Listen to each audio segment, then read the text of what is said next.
भागवत के विनियोग में लिखा है भक्ति ही शक्ति है। इसकी शक्ति श्रीमद् भक्ति है महाराज, भक्ति महारानी है। बिना भक्ति के ज्ञान जन्म ले सकता है, पर जिस वस्तु का जन्म होता है उसकी मृत्यु भी निश्चित होती है। जो जन्म लेगी वो मरेगी मरेगी, पर भक्ति में तो ज्ञान प्रकट होता है।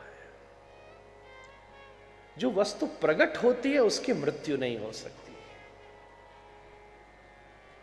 स्वतः तुष्टि पुष्टि शुद्ध पायोनुघासन, एकादश स्कंद में महाराज चर्चा कर रहे थे। इसी नवयोगेश्वर संवाद में विषय आया तुष्टि पुष्टि। जैसे भोजन करते समय संतुष्टि भी होती है, उसी समय सेटिस्फैक्शन का अनुभव होता है, मुंह में कौर जाते ही उसी समय सामर्थ्य भी आरोपित हो जाती है, पुष्टि भी मिलती है, और उसी क्षण क्षुधा की निवृत्ति भी होती है। इन तीनों में से एक भी चीज कम होगी तो भोजन पूर्ण नहीं है। ऐसे भक्ति हृदय में विराजते ही स्वतः ज्ञान और वैराग्य के साथ आके अवस्थित होते हैं। भ से भक्ति, तो भैया इस शोरूम में कोई सबसे पहली चीज, जैसे आजकल माताएं जाती हैं, भैया कोई आपके पास जो बेस्ट चीज हो वो दिखाओ।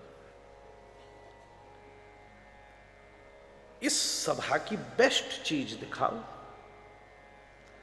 तो व्यास ने सबसे पहली चीज पेश की, भ शब्द कीर्ति वचनो।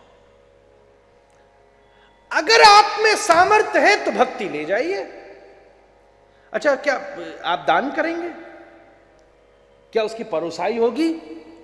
क्या हम उसकी भिक्षा ले सकते हैं? ना ना भैया, ये फ्री फंड की चीज नहीं है। श्रीपाद रूप गोस्वामी कहते हैं you have to buy it.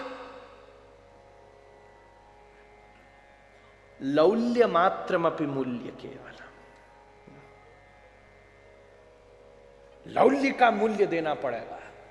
Krishna रस भाविताम अति क्रियताम क्रियताम यदि कुतोपि लभ्यते लौल्य मात्रमपि मूल्य केवलम। कोटि जन्म सुकृतैर न लभ्यते, करोड़ों जन्मों के सुकृत नहीं दे सकते।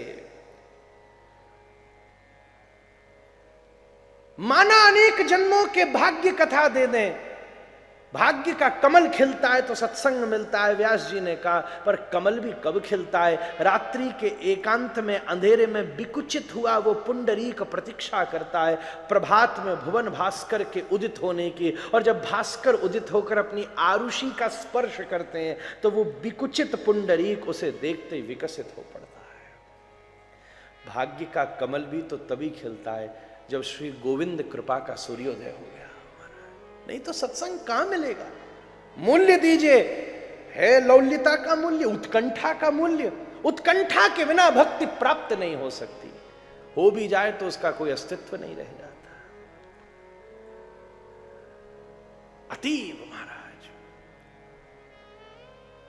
युगायतम निमीषेण चक्षुषा प्राब्रशायितम शून्यायितम जगत सर्व गोविंद बिहरेण में।